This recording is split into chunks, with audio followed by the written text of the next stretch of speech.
বর্তমানে আমাদের সমাজে এমন কিছু মানুষের আবির্ভাব ঘটেছে, তারা সরাসরি আল্লাহর সাথে শিরক করতেছে। তারা আল্লাহ দিয়া নিয়ামত গ্রহণ করতেছে, আল্লাহ জানে তারা বেঁচে আছে, আল্লাহ রিজিক তারা গ্রহণ করতেছে, কিন্তু আল্লাহকে তারা স্বীকার করে না। তারা নাকি এক বড় ভাইকে ধরে, সেই নাকি তাদের পথ প্রদর্শক, সে তাদেরকে যেভাবে চালাইতেছে তারা সেভাবে চলতেছে।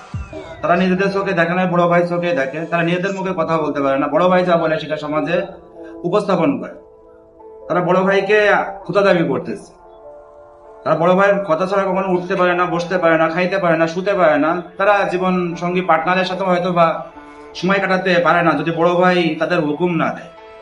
তো আমি একটা কথা বলে রাখি, দেবতার পূজারীদের দুটোরই খবর আছে। শুধুমাত্র আমি নীরবে আছি, একটু অপেক্ষা করতেছি এই পূজারীরা কত দূর পর্যন্ত উঠতে পারে।